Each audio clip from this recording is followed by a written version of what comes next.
E aí, pessoal, tudo bem com vocês? Eu espero que vocês estejam maravilhosamente bem. E hoje nós vamos dar sequência à nossa speedrun, que foi extremamente bem recebida. Inclusive, obrigado a todo mundo que viu a parte 1, comentou e pediu para a gente continuar. Então, bora lá. As regras, de maneira geral, estão na tela e o objetivo dessa speedrun é a gente provar que você que tem um objetivo de rating vai conseguir alcançar esse objetivo utilizando apenas de conceitos básicos e que você não precisa ser um monstro tático, né? Você não precisa ter aquele talento absurdo para encontrar lances difíceis, sacrifícios mirabolantes, e que utilizando apenas dessas regrinhas que a gente vai usar nesse speedrun, você vai sim conseguir atingir seus objetivos. Então, bora lá! Estamos buscando aí um oponente para a gente começar a run de hoje, vamos ver quantas partidas vão render. Então, estamos de brancas, é a primeira vez que a gente está de brancas na speedrun. Eu vou jogar E4. Vamos ver o que o nosso adversário vai responder. Ele jogou o lance F6, que eu nunca vi na minha vida. Esse lance, para mim, é um absurdo, né? Ele já rompe um princípio, que é não movimentar o peão de F na abertura, porque gera uma exposição ao rei. Outra coisa que ele está fazendo também é que o adversário não está controlando o centro. Então ele está nos dando a oportunidade de ocupar o centro com peões. Então o que você deve fazer, sempre nesses casos, é colocar um segundo peão no centro. Se o oponente te permitir, coloca logo um terceiro peão e você joga controlando a maior parcela do centro que lhe for permitida. Agora ele jogou D5, contestou diretamente o centro, ofertando uma troca de peões, e nós vamos aceitar. E você vai ver que ele rompe mais um princípio, porque ele vai tirar a dama muito cedo. E isso nos permite ganhar tempo na dama desenvolvendo. Você vê aqui o lance cavalo em C3, é um lance de desenvolvimento que você já gostaria de jogar de qualquer forma, mas ao mesmo tempo ele também vem com tempo na dama. O lance C4 também é um lance bom que a gente poderia jogar, mas eu acredito que cavalo C3 é um lance mais natural, né? Você desenvolve ao mesmo tempo pressionando a dama do adversário, portanto é o lance que nós vamos jogar.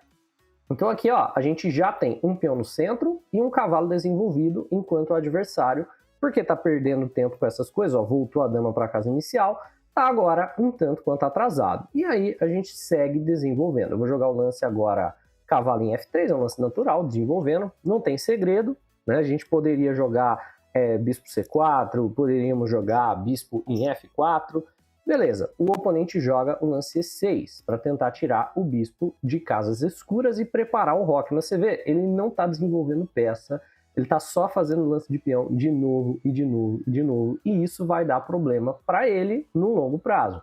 Então vamos lá. Eu vou jogar aqui o bispo na casa de C4, que é um lance natural, preparando o meu roque. Você vê que eu estou apenas desenvolvendo, controlando o centro. No entanto, a vantagem é clara para o jogador de brancas. O nosso adversário comete aí o primeiro... Não vou dizer... faz o primeiro lance lógico, né? Ele desenvolve uma peça cravando o nosso cavalo. E ele está ameaçando o bispo por cavalo dobrando peões. Eu argumentaria que bispo por cavalo dobrando peões não é mal para as brancas. Eu normalmente faria o roque, deixaria ele dobrar os peões, porque isso libera a longa diagonal para o meu bispo, depois para jogar bispo em A3. Mas isso aceita a fraqueza de peão, e parte das regras do nosso desafio é não jogar assim, aceitando fraqueza tão fácil. Então eu vou jogar bispo em D2, que é o lance que o iniciante jogaria, né? E a ideia é apenas que se o adversário tomar o nosso cavalo, a gente toma de volta de bispo sem dobrar peões. E é justamente o que acontece. Então agora a gente tem 3 peças desenvolvidas, um peão no centro, e o nosso adversário não tem nada. Ele fez um lance de peão lateral, eu vou fazer o meu roque, e depois eu vou conectar as minhas torres, né? Eu vou tirar minha dama, ok. Ele fez mais um lance de peão lateral, que não faz sentido nenhum. Eu vou tirar a dama para E2, conectando torres. Então você vê que eu não fiz absolutamente nada de extraordinário nesse jogo. Foi o nosso adversário que nos deu total e completa vantagem aqui agora. E agora ele tem um problema tático, que é o peão da casa de E6 que está caindo e a dama está na cara do rei, né? Ele defendeu o peão, certo? Entrando aqui não vou dizer numa pequeníssima cravada, mas eu posso gerar uma ameaça nesse peão mais séria.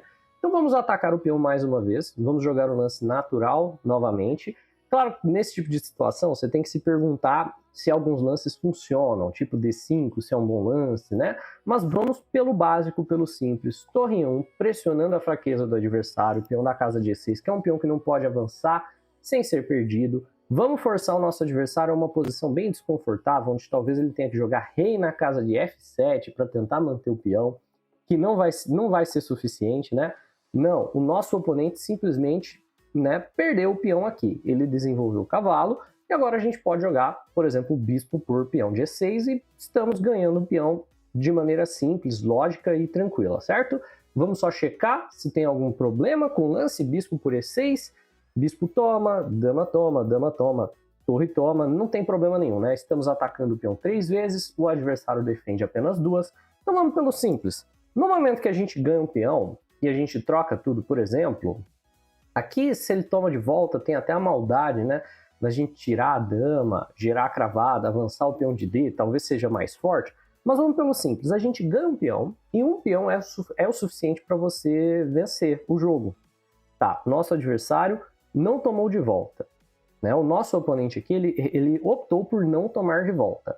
Ele jogou cavalo em H6. E a razão pela qual ele tem que desenvolver o cavalo para essa casa tão desconfortável é justamente porque o nosso adversário, né, ele jogou peão em F6, então ele não tem a casa natural de desenvolvimento do cavalo. Aqui agora eu tô com mais material, eu vou pela lógica simples, vou seguir a regra. Quando você tem mais material, você quer trocar tudo. Pode não ser o melhor lance, mas é a maneira mais simples, mais preguiçosa de vencer. E essa série é sobre isso, né? É mostrar que você não precisa fazer nada muito complicado para ganhar. E agora a gente tem uma tática que ganha a dama do nosso adversário. Eu não vou dizer que é uma tática muito complexa, que é você tirar a dama dessa casa e a torre vai estar, né, cravando a dama ao rei. A gente tem que saber as táticas básicas, tem que saber a cravada, tem que saber ataque descoberto, né? Tática de um lance só será permitida, né? O que eu não quero é, por exemplo, ganhar jogando uma tática de 3, 4 lances super complexo, que um jogador iniciante não veria. Mas nesse caso, por exemplo, lance como dama na casa de B5 segue as regras do desafio tranquilamente e agora a dama do adversário está cravada ao rei dele. É uma tática de um lance só, ganha muito material. Eu poderia também só trocar damas e o final estaria completamente ganho, né? Nesse ponto, o adversário se complicou demais na abertura. Você vai ver que a maior parte das pessoas abaixo dos 1.200 de rating se complicam muito na abertura, né? Isso é verdade, assim, eu já fiz speedrun antes, bem no início do canal, e é verdade, o pessoal até os 1.200 de rating, eles cometem muitos errinhos de abertura básico só por não estar seguindo o princípio. Fica mexendo peão lateral, desenvolvendo peça pro canto, tentando aqueles golpes tipo que mexe o cavalo 50 vezes na abertura, e aí você consegue ganhar em 10, 15 lances com tranquilidade, contanto que você siga as regrinhas. Então aqui o adversário tá demorando um tempinho para jogar, se ele demorar demais eu corto na edição também. Mas ele jogou rei na casa de F7, então agora a torre toma dama sem problemas, ganhando bastante material. No final das contas aqui eu posso ganhar qualquer um dos dois peões aqui, né? Eu vou jogar dama toma B7, vou ganhar um peão atacando o cavalo, atacando a torre, atacando o peão. E o nosso oponente está em apuros, certo? O nosso adversário aqui, ele está numa situação completamente perdida. Ele tenta manter o material todo defendido com o lance rei na casa de D6, beleza, né? Tá completamente perdido, mas é um lance natural para se jogar. Jogar bispo cheque, tentar trocar o bispo pelo cavalo, vamos pelo lógico, né? Pelo simples, ele toma o nosso bispo, a gente toma com cheque, vamos trocar tudo e vamos vencer, vamos converter. Ele optou por não fazer isso. Vamos ver, tem alguma coisa que eu possa fazer aqui que seja mirabolante? Ele tá na ameaça de torre B8, né? Vamos avançar, forçar a troca. Bora forçar esse cavalo, isso, vamos forçar a troca porque isso leva à vitória mais simples possível, né? A conversão menos convoluta. Torre ameaça a nossa dama, a gente toma um peãozinho com cheque, defende o peão de B. Dependendo do que o adversário faça aqui, a gente vai para o checkmate. Aqui, por exemplo, o rei do adversário já está correndo para o centro, em vez de correr, né, para a lateral, que seria o mais correto.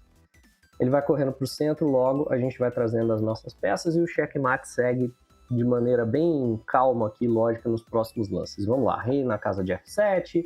Aqui a gente pode seguir cortando o rei do nosso adversário. Por onde será que é melhor, né? A gente pode vir aqui por E6, ele vai para a casa de G6. Aqui a gente tem, por exemplo, cavalo em H4, cortando mais casas. Vamos por esse caminho, né? Rei na casa de G6, forçando o rei para o canto. Cavalinho H4, ó. Isso daqui que a gente está montando agora é o que a gente chama de uma rede de checkmate, tá? Toda vez que você tem um rei que tem pouquíssimas casas, como é o caso, ó, ele não tem essa casa porque a dama corta, não tem essa casa porque a dama corta, não tem essa casa porque o cavalo corta, ele tem apenas essas duas. O que você quer fazer é ir tirando, né, lentamente casas do rei do oponente. Então agora a gente tira a casa de G6, força o adversário a expor o rei mais e mais e mais. Então, ó, ele caminhou o rei para a casa de G5, ameaçando aqui o nosso cavalo. Nós podemos agora, por exemplo, defender o cavalo com tranquilidade. Deixa eu ver, se a gente joga G3 e ele joga, por exemplo, torre em E8, podemos sacrificar. Não é bem um sacrifício, né? Vamos lá, vamos jogar o G3, defendendo aqui o cavalo. Não vai ter o checkmate, mas aqui a gente tem mais um momento instrutivo. Esse daqui é legal. Ó, a dama vale mais do que as duas torres, vocês sabiam disso? Vamos pela instrução, vai. A dama, ela vale mais do que as duas torres. Como nós estamos com mais material do que o nosso adversário, faz sentido a gente trocar a dama pelas duas torres. Perdão, eu falei o contrário, né? As duas torres valem mais do que a dama. A verdade é que a dama vale 9 e as duas torres valem 10. Então essa troca de material simplifica muito a nossa vitória. A gente pode ir para a vitória mais preguiçosa possível. Por exemplo, aqui a gente captura o peão de C, promove o peão de D, faz uma dama e a gente vence com tranquilidade, né? Aqui o adversário ofertou mais uma troca. Você vê, quando você está ganhando, fazer trocas desse gênero torna a sua vitória muito mais simples. Porque agora é só você promover dama e faz o checkmate da escadinha e não tem segredo. Vamos lá. Não sei, será que tinha um checkmate ali naquela situação? Bem possível que tinha, e eu que não vi. O oponente ele vai talvez tentar um afogamento, né? Tentar tirar as casinhas do rei. Então vamos lá. Bora promover os peões aqui. Vamos jogar esse peão lateral até a promoção.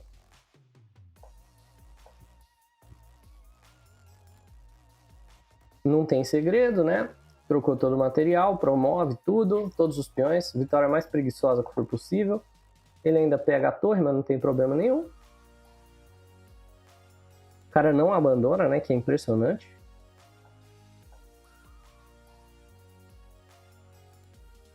Mas vamos lá. Ok, aqui agora a gente deixa o rei do adversário, né, com uma casa apenas.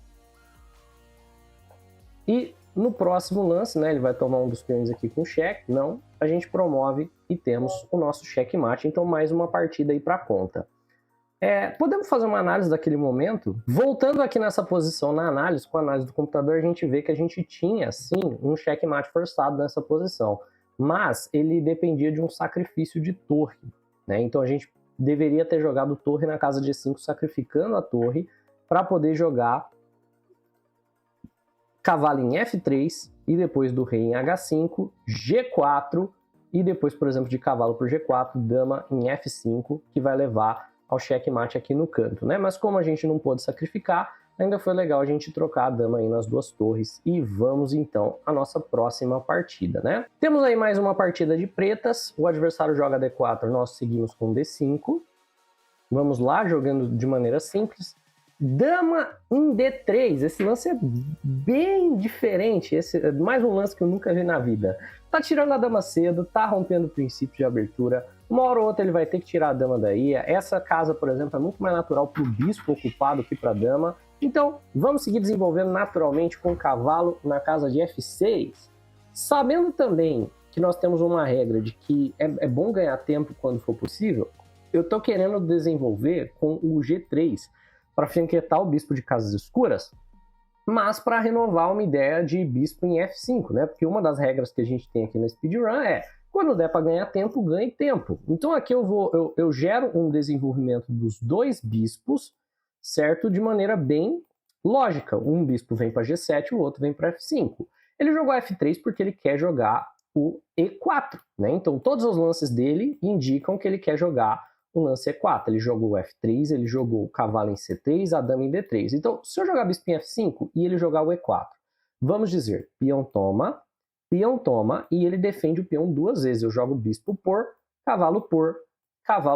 e dama por no final das contas. Então, o nosso bispo em F5 ele não vai mais ser um lance possível da gente jogar por conta da resposta E4. Ó, bispo em F5, vem o E4, o peão vai estar defendido duas vezes, então provavelmente aqui vamos ter problemas, né? Bispo em F5, E4, peão toma. Peão toma, se eu tomar de cavalo também não tem nada, né? Então beleza, vamos só desenvolver com o bispo na casa de G7, deixa ele jogar o E4 dele que ele quer jogar.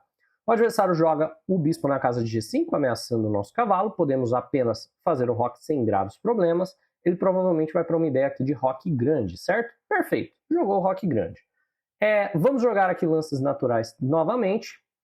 Aqui eu gosto de tirar, por exemplo, normalmente eu acho que C5 é um lance natural, mas vamos primeiro jogar o lance E6, para a gente apoiar o nosso centro aqui sem graves problemas. Isso assume um bispo mau, mas, novamente, né, o bispo em F5 não seria aqui uma possibilidade para nós. O adversário joga o peão na casa de E4, se a gente tomar, talvez ele tome de cavalo. Não, vai tomar de peão, né? Vamos apenas, deixa eu pensar, ele tem uma ameaça de E5, cravando aqui o nosso cavalo, aproveitando a cravada do cavalo. Então eu preciso tirar a dama daqui também, né? Ele está gerando já uma série de problemas. Ou eu preciso jogar um H6, talvez. Vamos pensar. Se eu tomar, peão toma de volta, tem, é claro, a ameaça do E5 ganhando aqui o nosso cavalo. Então vamos tentar apenas tirar a dama para evitar problemas, né? Essa daí é uma das possibilidades. O H6 também é um lance natural. Vamos jogar H6, questionando o bispo. O bispo obviamente vem para casa de H4. Depois a gente toma e vê o que faz.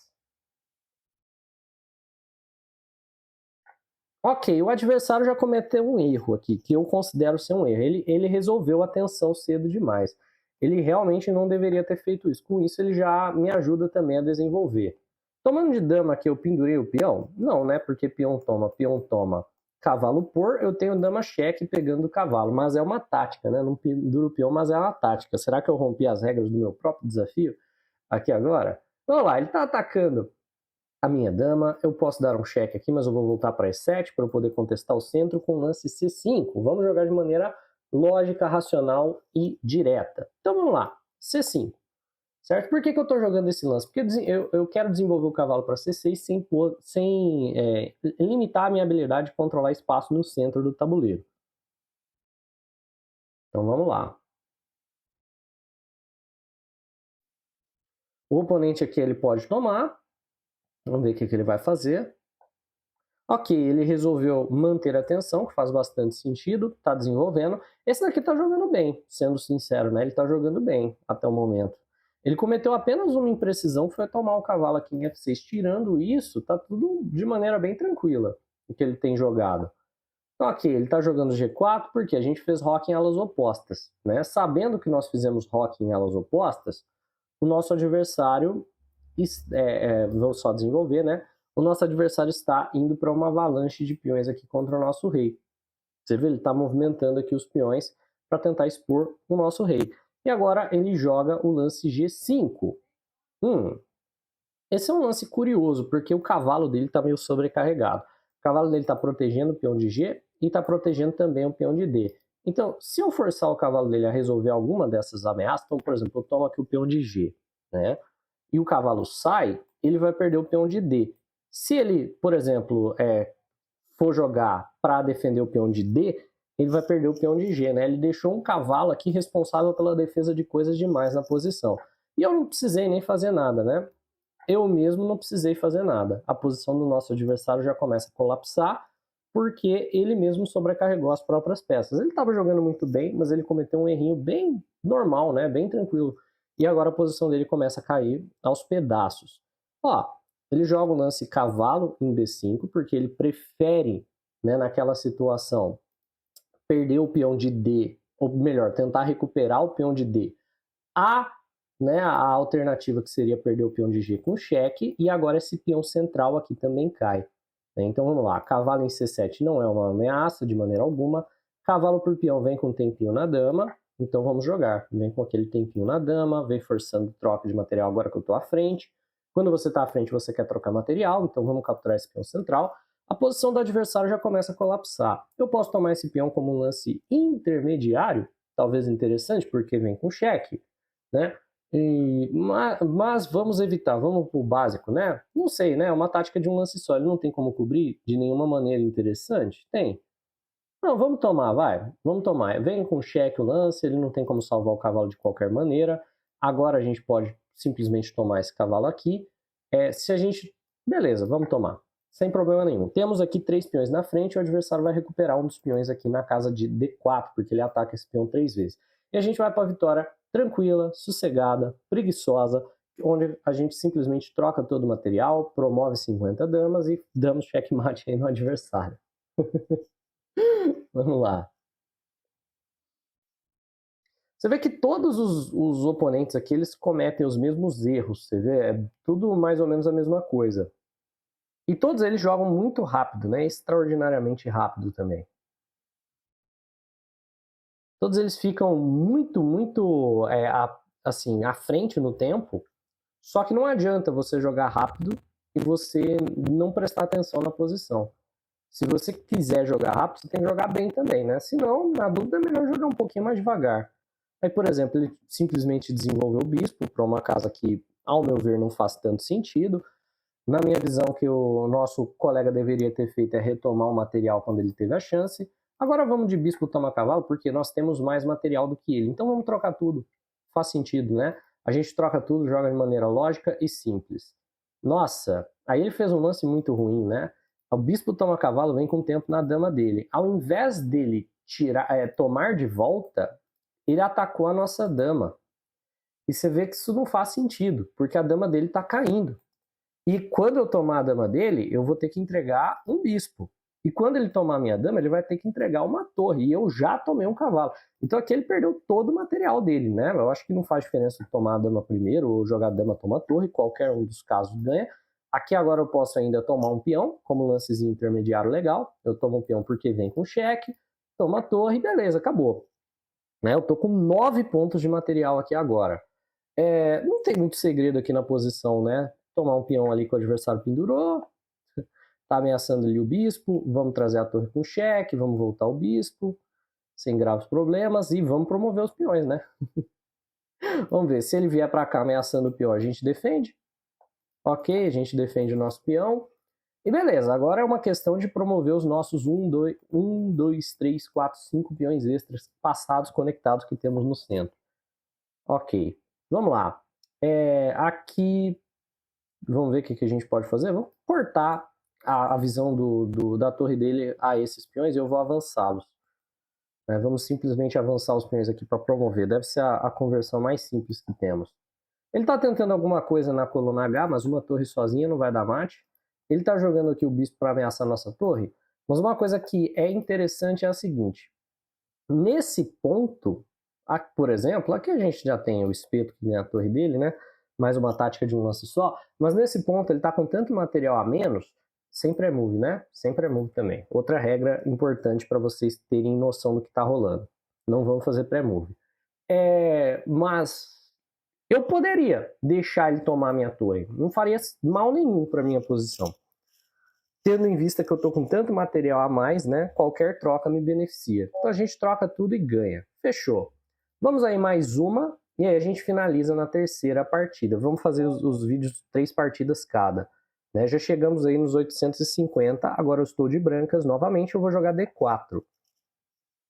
Vamos variar um pouquinho. Peão do rei uma hora, outra hora peão da dama. Jogando de maneira simples, sem precisar gambitar nada. Vamos de cavalinho F3. Né? Um lance natural. Desenvolve na direção do centro. Vamos fazer lances naturais aqui de desenvolvimento. Eu vou jogar bispinho F4, que é a London. Eu não costumo jogar, mas eu acho ela excelente para o jogador iniciante. Ó, ele já cometeu aqui um lance, eu não vou dizer que é uma imprecisão, porque é uma linha teórica, mas é um lance que a maior parte dos iniciantes joga sem perceber o problema. Ele prende o bispo. Não tem necessidade de fazer isso. Tá? É um lance perfeitamente lógico, sólido para o jogador de branca jogar, de preta jogar, mas, porém, contudo, entretanto, todavia, a maior parte dos iniciantes joga e prende esse bispo aqui sem muita ideia. Ele jogou um lance que não desenvolve, né? É um lance totalmente aleatório. Eu vou desenvolver uma peça. Ó, uma coisa interessante que a London nos ensina, né? Por que eu não desenvolvo o cavalo para C3? Por que eu vou desenvolver o cavalo para D2? Certo? Porque peça na frente de peão me impede de movimentar o peão. E o peão de C eu quero que ele vá para a casa de C4 ou para a casa de C3, onde ele ou contesta o centro ou ele apoia o centro. Então, esse cavalo ir para D2 pode parecer um lance estranho, ele centraliza menos o cavalo, mas ele é muito mais ativo aqui do que aqui, por exemplo. Né? Por quê? Porque aqui eu posso jogar C4 depois. E é um lance que vai vir com toda certeza. Né? Ele jogou G5, atacando aqui o meu bispo. Você vai ver que esse tipo de ataque é completamente, né, irracional. Não tem absolutamente nenhuma, né, nenhum ponto em você fazer isso. Porque, por exemplo, nesse caso, eu apenas movi o bispo do ataque. Mas olha o tanto de lance que ele está perdendo para ameaçar o meu bispo, e ele não vai ganhar o meu bispo, né? Tipo, eu não vou deixar a peça pendurar. Agora ele desenvolve, ameaçando o meu bispo novamente. Eu vou só deixar o bispo ali, eu vou desenvolver uma peça e depois eu vou fazer o roque. Ah, mas você vai fazer o roque para cima do ataque do adversário? Jogou o lance aqui G4 com tempo no cavalo. Esse lance é interessante, na verdade, né? Vamos ver. Quando eu movimentar o cavalo, eu vou descobrir um ataque da dama em cima do peão de G. Isso é uma questão importante aqui. Eu posso capturar o bispo dele na ideia de liberar essa casa para o meu cavalo. Provavelmente é a maneira mais correta de eu jogar isso daqui. Né? Eu capturo... Vamos só movimentar o cavalo? Vamos pelo simples e lógico. Eu movimento o cavalo, ele toma o meu bispo, né? Eu tomo de peão. Ele vai ter que movimentar esse cavalo e ele vai desguardar o peão de G. Né? Vamos apenas pelo lógico. Eu vou tirar o cavalo daqui. Né? Coloca o cavalo na cara da dama. Tem esse problema de longo prazo, mas a dama poderia tomar o peão de G. E ele simplesmente, né, defende ali o peão. Ele está querendo movimentar o cavalo e na ideia do meu cavalo cair aqui na posição. Certo. Vamos lá. Apenas lances lógicos, né? C4 aqui, por exemplo, contestando o centro, faz sentido. C3 apenas apoiando o meu centro, liberando para eu tirar a dama, também é um lance que faz total sentido aqui na posição. Roque, falando a verdade, é um lance que faz sentido. Vamos fazer o roque, né? Ah, mas você vai rocar para cima do ataque do cara? Não tem tanto perigo, o ataque dele não tem tantas peças envolvidas. Se eu precisar jogar o G3, é um lance que enfraquece? Mas ele não tem tantas maneiras de apoiar o próprio ataque. Vamos pensar aqui. Ok, ele tirou o cavalo, com o tempo no meu cavalo, né? O que ele quer é isso. Então, se eu apoiar o meu cavalo aqui, o que ele vai fazer?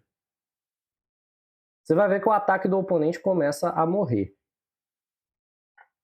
Ele sacrificou, sem razão nenhuma, né? Aqui eu posso tomar de N maneiras, mas eu vou tomar de N maneiras duas. Mas eu vou tomar com o peão de F. Na verdade, vou tomar com o peão de H, né? Normalmente tomaria com o peão de F, mas não vamos isolar peões, né? Não vamos deixar esses peões fracos aqui. Agora ele está gerando uma ameaça aqui em cima do meu peão. E vamos apoiar o nosso peão, né? Sem graves problemas. Eu vou cravar o cavalo do meu adversário para não perder o meu peão, sem problema. Depois, ok, eu tomo, também não tem problema nenhum. E agora eu estou pensando em jogar o peão de C para poder tirar a dama. Ele está jogando muito rápido, sem razão. Ele sacrificou uma peça. Então aqui agora tudo que eu preciso fazer é trocar. Você vê que esses ataques que vêm muito cedo, eles não são particularmente ataques perigosos. Nossa, eu preciso tomar muito cuidado com esses ataques. Por quê? Porque o cara, ele está atacando sem desenvolver peça, né? Qualquer ataque que venha sem necessariamente ter algum grau de desenvolvimento de peça associado a ele, não vai ser um ataque muito perigoso. Tipo, ele não vai me dar checkmate só com uma torre e com um cavalo. Ele precisa de mais material para me dar checkmate. O meu rei está rodeado com o meu cavalo, com a minha torre, com o meu cavalo, com a minha dama, né?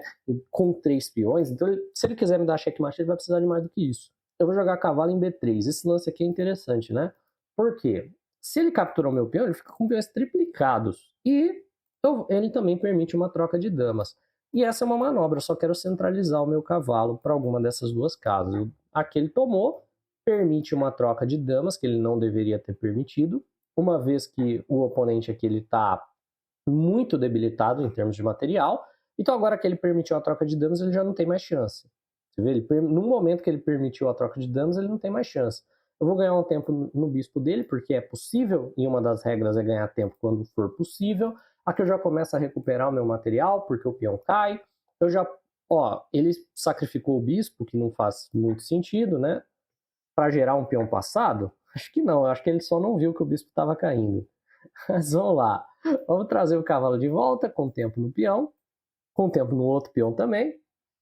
E agora a gente começa simplesmente a capturar todo o material do nosso oponente, porque ele está com 2 peças inteiras a menos. Uma que ele pendurou, a outra que ele sacrificou.